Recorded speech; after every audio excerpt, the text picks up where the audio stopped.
Thank you. He did it. Awesome.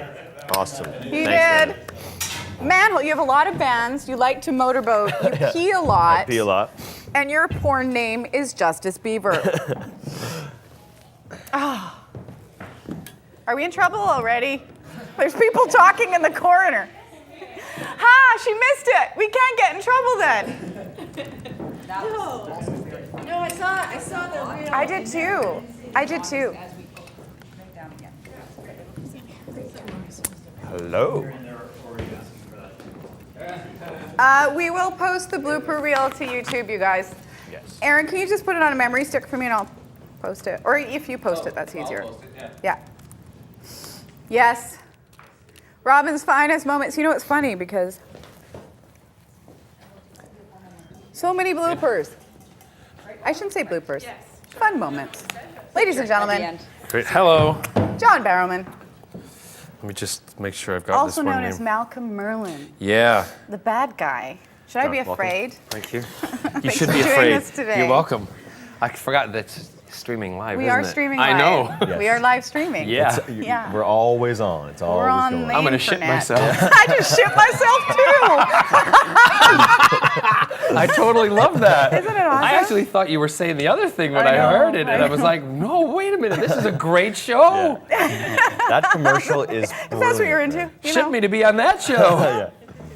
Yeah. Anyway, We have a throw-to clip that with Nick Beat before we start.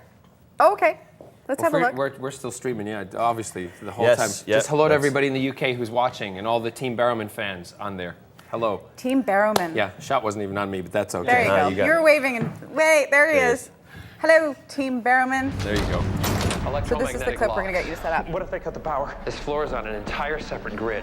The glass? Lexan, bulletproof. It's over. How did you know how to do son. that? What? Fight. Kill.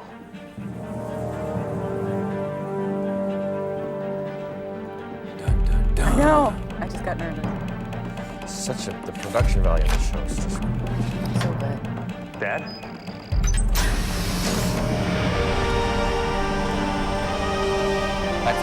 That's my alter ego, the Dark Archer. right. The Dark Archer, Yeah. and he has appeared.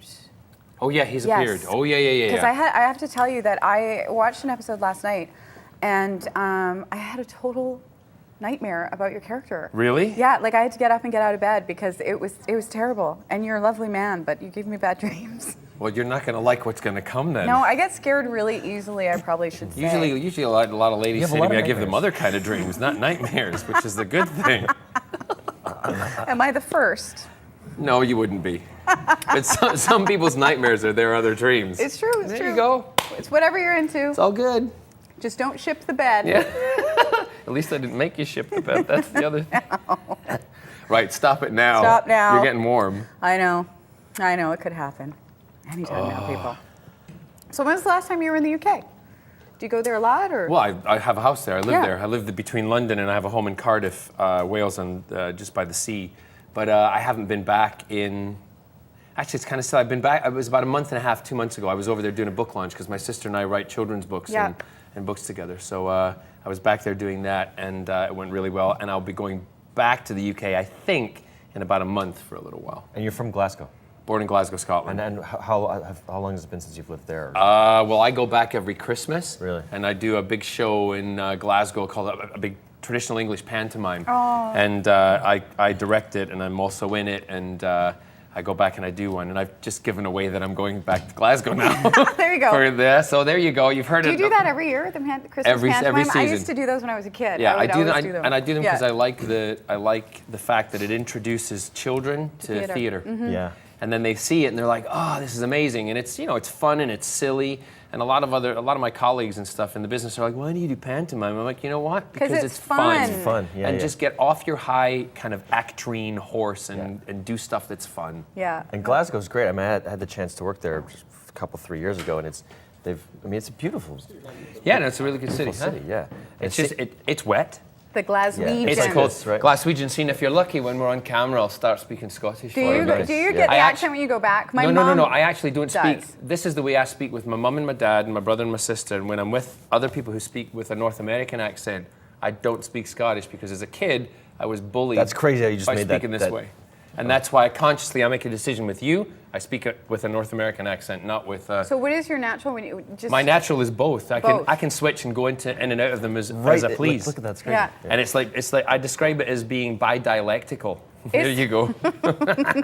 Some people have dreams about that. Yeah. So of course they do. So it's just Oh, it's that just is an interesting. accent. Same thing happened. My dad, who my family's originally from Aberdeen, back in the Forbes. Oh, I feel sorry for you. I know, Aberdeenshire. You're an Aberdonian. But he had a little bit of a Scottish accent, but then he moved to Tennessee when he was a kid, Oh, and that's then a to real Montreal. mix. Oh, that's a mix. So he was bullied all the time because, Yeah. you know, when he was in the South and he spoke like a French Canadian, then he'd go to Canada and speak like he was from the South. So he had the shit mix. Yeah. Yeah.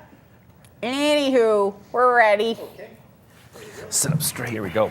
Okay. Sit up straight, behave, don't have a wardrobe malfunction. Oh, please. I love wardrobe malfunctions. We're all just one step away from one. Yeah, you got a good malfunction there, so you're all right if you do. Functioning. A functioning malfunction. Don't make me laugh. This can't be like Therapy Thursday again. No, this is Frivolity Friday. We had the giggles yesterday, very, very. Hey everybody, welcome back to The Rush. We're very happy to have our next guest here. He is the star of Arrow, which is a fantastic show if you haven't seen it yet. And yes, I did have a nightmare about his character last night because he's an evil, evil man. John Barrowman is joining us now. How are you? I'm very good. Thank you for having me. Thank you for coming I'm today. not that evil. Well, you're evil enough that you gave me a bad dream. But that's a good thing. I mean, that's No, the idea, right? See, everybody sees a bad guy. Malcolm Merlyn, they see as being a bad guy, but I see him as actually being a guy who knows what he wants, knows what he's out to get, and he's got good intentions. It's just he does them in a little bit of a different way. A little bit. Oh, a little bit different way. Well, the image, because the episode I watched last night, the last image I saw of your character was just in the hood Dark with Archer. out the face, and it was frozen on that, and that's what my dream is about. It was, Okay. it was a bad one. Well, It was a spooky. bad one. It was spooky. All right, well, you know. So how are you enjoying being a bad guy? Because you've been good guys in the past. Yeah, I mean, it's interesting, and it's really nice for me to play because, you know, having been Captain Jack on Torchwood and in Doctor Who, I was a hero, and you know, that heroic kind of character still lives on in a lot of people's heads and minds, and also on DVD box sets. Yay! And the thing with Malcolm Merlyn is, it's something completely different for me to play. Although, like I said, I do see him as a good guy. And most bad guys see themselves as good guys, but it's really good to just say bad, mean things to people or to do bad, mean things to them, because in real life, you don't get to do that Right. kind of stuff. So, you know, and to see Stephen Amell, who plays Arrow, standing in front of you completely, you know, shirtless and topless, it's just the Not a best bad job in the gig. world. It's the hottest job on the planet. It's awesome. Do you see him as a little bit of a Lex Luthor? I heard you say that before. Yeah, we've you know, the producers and stuff, when we talked about it when just at the beginning of the year when I was coming into the series, and they said they wanted him to be the Lex Luthor of the Arrow world. That's consequently why he's Malcolm Merlyn, MM. It's the Right. double alliteration there. But yeah, so I'm chuffed because it's nice to come in and out of a series. You know, I don't have the weight of the series on my shoulder like I did when I was doing Torchwood and Doctor Who, which was brilliant, and I Yeah. enjoyed it, but it's nice to watch somebody else go under that pressure. Are we going to see more of your evil self? You possibly will, that's all I can say, but I can't tell you what happens at the end of the series here, but you know, as always in the end of a series cliffhanger, I'm keeping my mouth shut. I'm not saying anything. Oh, come on, spoiler. You just gotta watch spoiler. no, I can't spoil. Okay. I'll get in trouble. They're all watching. How did your fan base? I mean, coming from Doctor Who, Torchwood, being the hero, how did your fan base adjust to you becoming this apparently horrible guy who does horrible things? I have a really unique fan base because they follow me no matter what I do, in which I absolutely love them. They're at Team Barrowman. They follow everything. They, you know, say the best compliment for me is when they tweet or say something like, "I don't like you, but I love watching it," because it's, you know, if I've got across that I'm a bad guy to them from seeing that hero, then I've done my job. Exactly. Did you really just get the gig on Arrow from a phone call from the producers? did. It really happened? Like, that never happens in this business. It does to me. Bam! Ba-bing! Andrew Kreisenberg, one of the producers, rang me. I was in my house in Palm Springs having a little bit of a break coming over from the UK, and he rang and he said, we'd like you to play this role. You know, we'd love to have you on the show. I'm a huge fan of your stuff. And that's really how it started.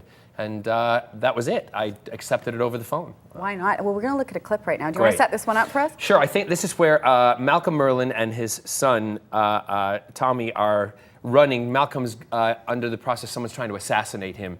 And he decides at this point, when he's got his son in his big office, that he's going to reveal that he's the Dark Archer.